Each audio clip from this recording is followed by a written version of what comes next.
প্রিয় শিক্ষার্থীবৃন্দ, আশা করি সকলে ভালো আছো। আজকে পরবর্তী পার্ট নিয়ে হাজির হলাম।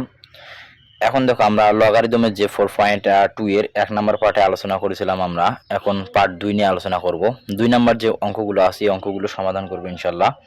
তো দেখো, এখানে আমি অঙ্কগুলো তুলে রাখছি তোমাদের সুবিধার্থে।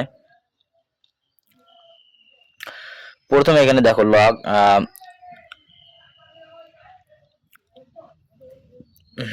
এখানে 5 আছে, 5 তার উপরে আছে কত x, অর্থাৎ ভিত্তি আছে আমাদের 5, বেস হলো x, ইকুয়াল আছে আমাদের 3। যদি এই নিয়মগুলো থাকে, এই নিয়মগুলো অবশ্যই তোমাদের এমসিকিউর জন্য খুবই ইম্পর্টেন্ট। এগুলো আমি সমাধান করে দিয়েছি। তো এই অঙ্কগুলো কিভাবে সমাধান করবা, এখানে যে ভিত্তি আছে এই অংশটাকে এই সমান চিহ্নের পর যে মানটা থাকবে ওই মানটা আসে এখানে পাওয়ার হবে। তো আমরা কি লিখবো তাইলে 5 তার উপর হবে কিউব ইকুয়াল, এখানে আমাদের যে উপরে কি আছে এই বেসটা, এটা সমান চিহ্নের পর, এটা হবে সমান চিহ্নের পর চলে যাবে, তাহলে এক্স, অর্থাৎ এক্স সমান 5 এর উপর কিউব হলে কত হয় 125। এটাই হলো উত্তর। তো আশা করি বুঝছো। এরপর দেখো এখানে এবার দেখো কি দেওয়া আছে, এখানে এবার দেওয়া আছে এক্স, তাহলে আমরা এক্স লিখলাম এক্স।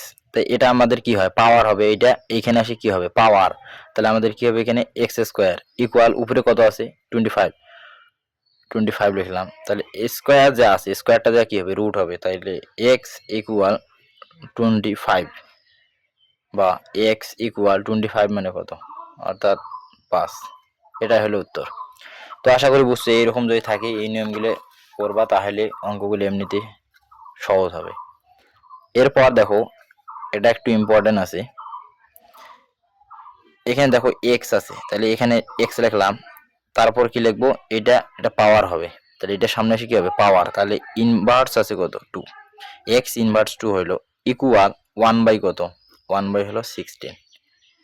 তো আমরা এর সূত্র কি জানি, এক্স ইনভার্স 2 মানে 1 বাই এক্স এর উপর স্কোয়ার ইকুয়াল 1 বাই 16, বা এক্স এর সাথে যদি আমরা 1 গুণ করি তাহলে এক্স স্কোয়ার সাথে 1 গুণ করলে এক্স স্কোয়ার, 1 এর সাথে 16 গুণ করলে কত হবে তাহলে 16, তাহলে এক্স ইকুয়াল তাহলে কত হবে 16, অর্থাৎ রুট যদি আমরা 16 করি তাহলে এতে পি এক্স ইকুয়াল আমরা কত পাবো তাহলে 4 পাবো।